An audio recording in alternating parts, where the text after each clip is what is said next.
Hey. I am here with day 3 of the ABCs of Conscious Capitalism for Kids because today I want to make sure that we are all, whether we are kids or kids at spirit or grown-ups who are working an important job, making a difference in the world, that we are thinking about all of these different concepts when it comes to a conscious world through conscious capitalism. So today is letter C. And rather than giving a big preamble like I have the last couple of days to set everything up, I would just encourage you to go back to letters A and B and also check out the 4 pillars of conscious capitalism. And the exciting thing is that C stands for caring culture, which is one of the 4 pillars. So here we go. Let's jump in. Caring culture. We're going to start with this quote right here. If you are a conscious leader at your company, you have a moral obligation to both create employee benefits and model the best practices that promote the health and well-being of your entire team. Megan French Dunbar, co-founder and CEO of Conscious Company Media. I think that's super really important. I'm not going to stop and do a lot of commentary on that, but making sure that you are creating a space of caring and benefits for your team, as well as, I see a light. It feels like there's a light that's flickering and I can't figure out what is happening. That's weird. Anyway, sorry. And model the best practices. So lead by example. I have a great story that I'm not going to go into about a very valuable time that I learned that lesson. So let's get into it. Caring culture. Imagine walking into a store that's as quiet as a library. You look around and you notice that everyone's heads are down and they're working. There's a soothing fountain in the center and someone walks up to you quietly and asks whether you need help. Now imagine walking into a store where the walls are bright blue and the staff are laughing and talking as they work while dance music plays in the background. It would feel pretty different, wouldn't it? That's because these 2 companies have different cultures or a different way of doing things. Culture is how a company does business, and it's such an important idea that conscious capitalists believe in one of the 4 pillars of conscious capitalism. Oh, I'm sorry, I read that wrong. Let's try that again. It's such an important idea that conscious capitalists believe it is one of the 4 pillars of conscious capitalism. There we go.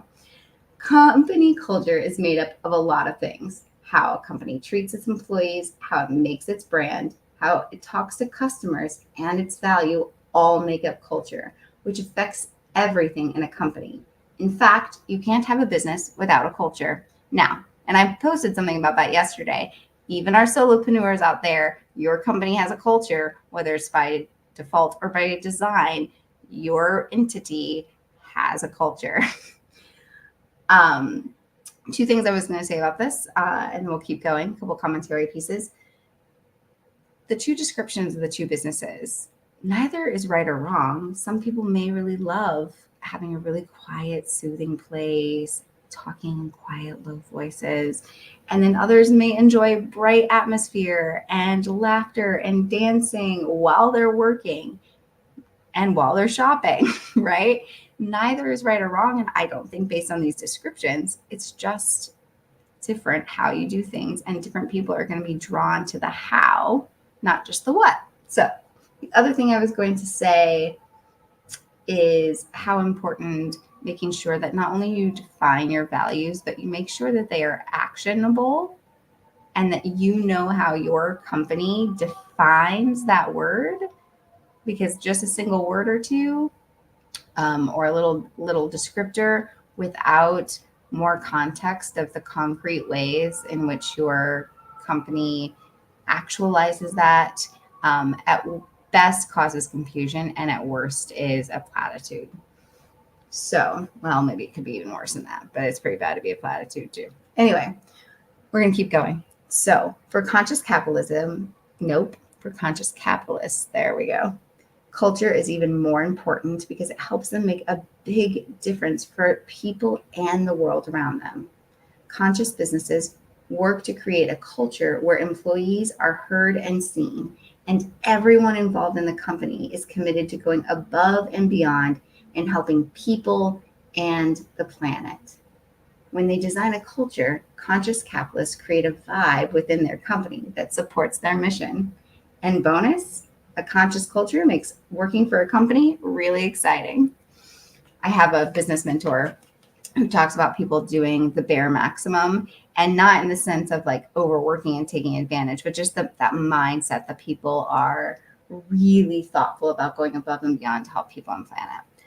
And then we'll look at the pictures down here. We've some examples of ways that people offer employee benefits or create culture. We've got a fitness center. Oh, I also forgot to use my banner again today. I'll use it right now. Haha, there we go. So we've got a fitness center right here, and we've got employee celebrations and casual work days, inclusive atmosphere. And this, it says inclusive, the picture is of somebody in a wheelchair. So I'm going to say that that also is focused not just on inclusivity in a broad sense, but also making sure about accessibility and designing things with universal design when possible, and retrofitting when not possible, like having to go back and make something more accessible that wasn't thoughtfully designed in the first place for that. And then green get to work options, a skateboard, that's cute. I'm not gonna skateboard to work. I mean, I could. I have a home office. Maybe I could skateboard from the other room. That would be kind of funny. Worker suggestion board, and then a little dog playing with a ball. So those are just some examples. Now, I also talked about company culture yesterday, not in my live, but in a post I did about our obligation as employers to take care of our people, and how do we create a culture by design, and got a little bit of a conversation started on that post. I think I only posted that over on Facebook. So if you're catching this somewhere else, you can certainly easily find me on Facebook. But yeah, that's where that post is. That is all for now because I need to jump into my day, but we'll be back later with, what is letter D? You know what? I started to say that like I knew off the top of my head. Let's find out. Diversity and inclusion. So there we go. We'll be back next time with diversity and inclusion. See y'all later.